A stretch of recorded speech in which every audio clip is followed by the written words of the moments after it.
Blanks of error. Blanks of error એટલે કે એરરની જે તમને ખાલી જગ્યા પૂછાય છે તે. બરાબર, તો પેરેગ્રાફની અંદર અમુક શબ્દની અંદર એરર હોય છે, ભૂલ હોય છે.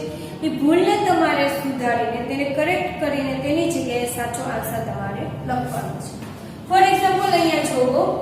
First, the cheetah has a lighter body and its legs are longer than the leopards. It have isolated black spot. ચલો તો મને પહેલી ખાલી જગ્યામાં કે ઇટ્સ માં શું પ્રોબ્લેમ છે ભાઈ? The cheetah has a lighter body and its legs are longer. તેના પગ લાંબા છે.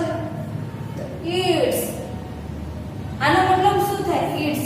it is તે છે, તે લાંબા પગ છે. તે લાંબા પગ છે કે તેને લાંબા પગ છે? તેને લાંબા પગ છે. તો અહીંયા શું આવશે? its એપોસ્ટ્રોફી એસ છે, એની બદલે આવશે its એટલે કે તેને. ઓકે, તો અહીંયા શું લખવામાં આવશે? its તેના પગ લાંબા છે.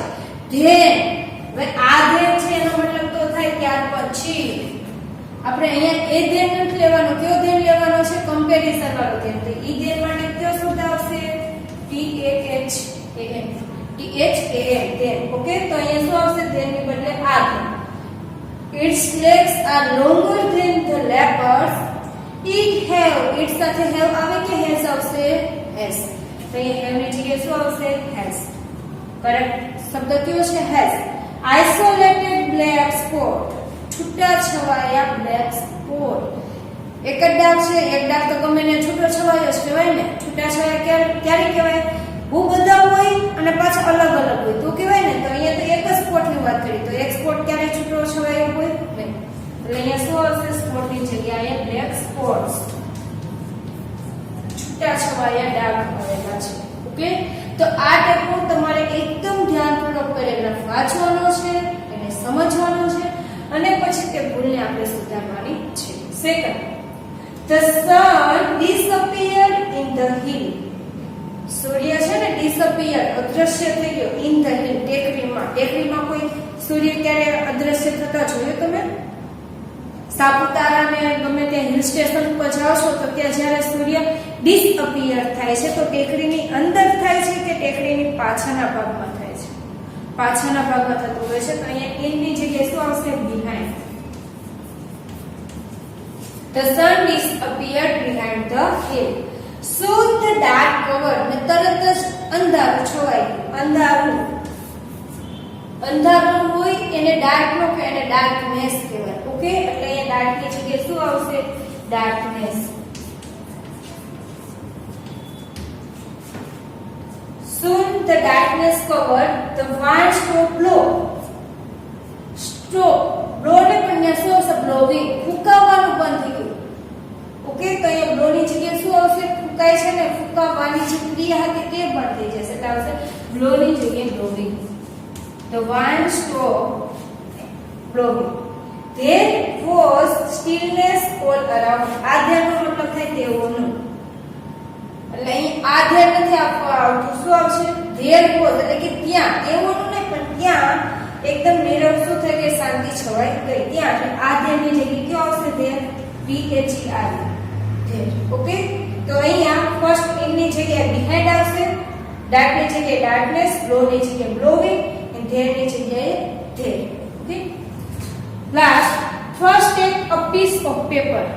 પહેલા તો તમારે એક વસ્તુ લેવાની છે, પીસ ઓફ પેપર. આ પીસ નો મતલબ શું થાય છે? પીસ એટલે શાંતિ. તો પેપરની શાંતિનો ટુકડો. હા, ફર્સ્ટ એક પીસ ઓફ પેપર. આનો તમે પ્રોપર મિનિંગ લ્યો તો મિનિંગ જ નહીં થાય. પેપરની શાંતિ લ્યો, પહેલા પેપરની શાંતિ હોય જ. ઓકે, તો શું આવશે? અહીંયા પીસ છે તો ટુકડો લેવાનો છે. પેપરની શાંતિ ન હોય, પેપરના ટુકડા હોય. ઓકે, અહીંયા તમારો પીસ છે તો પીસનો સ્પેલિંગ યાદ રાખજો. PICE piece. PIECE piece. તો ફર્સ્ટ એક પીસ ઓફ પેપર એટલે કે પેપરનો ટુકડો લ્યો. ધેન જો અહીંયા કયો ધેન આપેલો છે? ડિગ્રી વાળો ધેન. અહીંયા કોઈની કમ્પેરિઝન થઈ છે નહીં તો એના માટે તો આ ધેન વપરાય નહીં. આ અહીંયા કયો ધેન વપરાશે? THEN then. ત્યાર પછી તો અહીંયા શું આવશે? આ ધેનની જગ્યાએ THEN then. Then fold it, એને ફોલ્ડ કરો twice, but there is again a square. હવે જે બટ ની જગ્યાએ શું આવશે? there is again a square, પરંતુ તેનાથી ફરીથી એક સ્ક્વેર થશે. એટલે કે જો અહીંયા તમે પ્રોપર મિનિંગ કરો, then fold it twice, ત્યાર પછી તેને બે વખત તમે ફોલ્ડ કરો, તેને વાળો. there is again a square, તેથી પછી ત્યાં શું થશે, ફરીથી એક સ્ક્વેર જેવું થઈ જશે. એટલે અહીંયા બટની જગ્યાએ શું આવશે, તમારી શું, તેથી there is again a square, એક પ્રકારનો સ્ક્વેર થશે. 4 folders, તેનાથી with a 4 folder, ચાર વખત તમે ફોલ્ડ કરશો એટલે ફરીથી શું થઈ જશે, તે એક સ્ક્વેર આકારમાં થઈ જશે. એટલે અહીં આવશે with 4 folders. ઓકે, ચાર વખત ફોલ્ડ કરવાથી તે ફરીથી શું થઈ જશે, સ્ક્વેર બની જશે. તો આ રીતનું તમારું જે એરર છે તે એરર એક્ઝામમાં પૂછાતી હોય છે. એરર્સની બ્લેન્ક તમારી પરીક્ષામાં એક્ઝામમાં આવતી હોય છે, કે જેને તમે એક વખત શાંતિથી સમજી લ્યો તો તમે આસાનીથી તેનો જવાબ આપી શકો છો. એની અંદર ખાસ મિસ્ટેક કઈ કઈ હોય છે, કાં તો તમારી સ્પેલિંગ મિસ્ટેક હોય છે, અથવા તો બે સેમ સ્પેલિંગ હોય પણ તેના અર્થ અલગ હોય. મતલબ કે બોલાતો સેમ હોય પણ અર્થ અલગ હોય. જેમ કે અહીંયા પીસ છે, આને પીસ જ હોય છે, પણ આ પીસ શાંતિ છે, આ પીસ એટલે શું થાય છે, ટુકડો. તો આ રીતના પ્રોબ્લેમ હોય છે, ધ્યાનમાં પ્રોબ્લેમ હોય છે. સાથે સાથે કન્જક્શન અલગ અલગ હોય, એન્ડ, બટ, સો એ ટાઈપના જે કન્જક્શનનો ઉપયોગ થતો હોય, ધેરફોર થતો હોય, અહીંયા બીકોઝ કરેલું હોય, તો એ ટાઈપના તમારે ચેન્જીસ કરવાના. ઘણી વખત આ પણ જે તમારું આર્ટિકલ્સ હોય છે એ હોય, એની જગ્યાએ એન આપેલું હોય તો એની જગ્યાએ તમારે એ મૂકવાનું, ધ મૂકવાનું. તો આ રીતના તમારે ચેન્જીસ આ એરરમાં ખાસ આવતા હોય છે. વિદ્યાર્થી મિત્રો, હવે આપણે રિવિઝન કરીશું. Use this set of words in your sentence meaningfully. તમારું વાક્ય મીનિંગફુલી બનાવવા માટે આપેલા શબ્દનો ઉપયોગ કરશો. તો આ શબ્દનો ઉપયોગ કરીને આપણે એક મીનિંગફુલ સેન્ટેન્સ, અર્થપૂર્ણનું વાક્ય બનાવવાનું છે. Okay, first terrible and toothache. તો ફર્સ્ટ ઓફ ઓલ તો આપણને જે શબ્દ આપેલા છે ને તેનો પ્રોપર મીનિંગ ખબર હોવું જોઈએ. જે મીનિંગ આપણે જાણતા હશું તો તેનું આપણે સેન્ટેન્સ સારી રીતે બનાવી શકીશું. તો ટેરિબલ એન્ડ ટુથેચ, ટેરિબલ એટલે ભયાનક, ટુથેચ એટલે દાંતનો દુખાવો. તો આ રીતનું કોઈ પણ વાક્ય તમે બનાવી શકો છો કે મને ભયંકર દાંતનો દુખાવો છે, અથવા તો ગઈકાલે મારી મમ્મીને દાંતનો અસહ્ય દુખાવો થતો હતો. તો આ ટાઈપનો કોઈ પણ સેન્ટેન્સ તમે લખી શકો છો. ફોર એક્ઝામ્પલ જો હું અહીંયા લખું છું ટેરિબલ ને ટુથેચ, તો ગઈકાલની જ વાત કરીએ તો yesterday my mother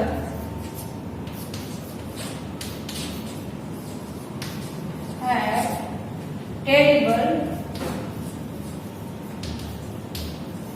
toothache. Okay, ગઈકાલે મારી મમ્મીને અસહ્ય દાંતનો દુખાવો હતો. અને તમે પાઠને રિલેટેડ સેન્ટેન્સ લખો તો પણ કોઈ પ્રોબ્લેમ નથી. સોનિયા હેડ સેવરલ toothache, સોનિયા હેડ ટેરિબલ toothache. આ ટાઈપનું સેન્ટેન્સ તમે લખી શકો છો. Okay, second experience and attack. તો આ જો આપણે પાઠને આધાર લખી તો પેલો જે ઈડી હતો એ જાણતો હતો કે તેના અનુભવને આધારે કે જે ચિત્તા છે તે ક્યારેય માણસ ઉપર હુમલો કરતો નથી. તો આ ટાઈપનું સેન્ટેન્સ તમે આ બે શબ્દનો ઉપયોગ કરીને લખી શકો છો કે ED knew that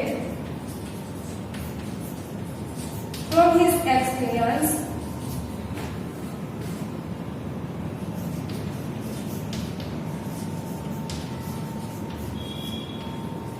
he knew that from his experience that Chitta never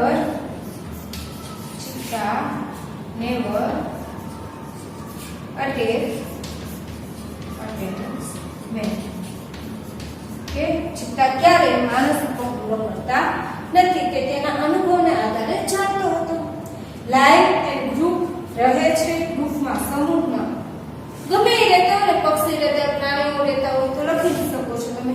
આ પણ ખાસ છે, હિંસક પ્રાણીઓ હોય છે તે મોટા ભાગે ગ્રુપમાં નથી રહેતા. ચિત્તા ક્યારેય ગ્રુપમાં રહેતા નથી. ઓકે, તો તેનું સેન્ટેન્સ લખો તો નકાર લખી શકો છો. બાકી તમે ગાય, ભેંસ, હાથી કોઈ પણ લખો તે બધા મોટા ભાગે ગ્રુપમાં રહેતા હોય છે. તો બાય ચાન્સ આપણે હાથીનું લખ નાખીએ. The elephants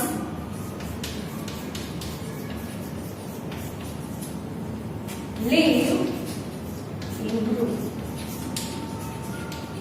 ઓકે, તો આ ટાઈપના જે પણ શબ્દ આપેલા છે તેનો ઉપયોગ કરીને તમારે મીનિંગફુલ સેન્ટેન્સ લખવાનું છે. આ જો તમે અહીંયા એમ લખ નાખો તો એલિફન્ટ lives, એલિફન્ટ્સ કર પછી તમે s લખો તો તે ખોટું છે. ઓકે, જ્યારે બહુવચન હોય ત્યારે શું આવે છે? s કે es વગરનું ક્રિયાપદ. તો અહીંયા તમારે lives કરવાનું નહીં. આ એક જ એલિફન્ટ હોય પણ એક એલિફન્ટ ગ્રુપમાં ન રહેતું હોય, બહુ વધારે હોય તો જ ગ્રુપ બને ને, એકનું કે ગ્રુપ બનતું નથી. એટલે the elephants live in group આ ટાઈપનું મીનિંગફુલ સેન્ટેન્સ હોવું જોઈએ. અહીંયા પછી ઇન ની જગ્યાએ ઓન, ગ્રુપ પર રહે છે એવું ન થવું જોઈએ, ગ્રુપમાં રહે છે. ઓકે, તો જે પ્રિપોઝિશન ક્રિયાપદ તમે વાપરો છો તે તમારા યોગ્ય બંધ બેસતા હોવા જોઈએ. એના પછી ડિટરમાઇન સીતા. તો આ જે તમારો શબ્દ છે તે મોસ્ટ ઓફ મોહનના પાઠમાંથી આવેલા શબ્દ છે, તેને રિલેટેડ છે. ડિટરમાઇન એટલે કે દ્રઢ નક્કી કરી લીધું. સિતાર એટલે કે યંત્રનું નામ. તો ઘણા મેં નક્કી કરી લીધું હોય સિતાર વગાડવાનું, મોહને કરી લીધું હોય, તમે નક્કી કરી લીધું હોય. તો કોઈ પણ તમે સેન્ટેન્સ લખી શકો છો. અહીંયા હું મોહનનું લખું છું. તો મોહન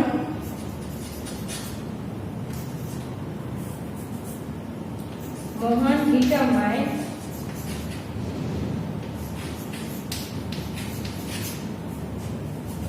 હવે જો અહીંયા તમને ડિટરમાઇન્ડ એટલે દ્રઢ નક્કી કરી દીધું, તો આ એક ક્રિયા આવી ગઈ. હવે જો બીજી ક્રિયા આવે તો હંમેશા ટુ વાળી હોવી છે. તો અહીંયા તો લખવાનું છે ટુ પ્લે, વગાડવાનું નક્કી કરી દીધું. શું? સિતાર, ઓન્લી સિતાર, ફક્ત સિતાર. મોહને ફક્ત સિતાર વગાડવાનું જ નક્કી કરી લીધું. લાસ્ટ જુઓ સન ટેમ્પલ અને મોઢેરા. તો સિમ્પલ વાક્ય પણ લખી શકો. Sun temple is in Modhera, સૂર્ય મંદિર મોઢેરામાં આવેલું છે. અથવા તો sun temple is a historical place in Modhera. જે સૂર્ય મંદિર છે તે મોઢેરામાં આવેલું એક ઐતિહાસિક જગ્યા છે. ઓકે, તો સન ટેમ્પલ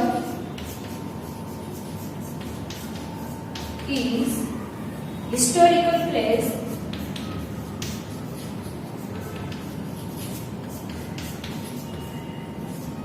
in Madhya.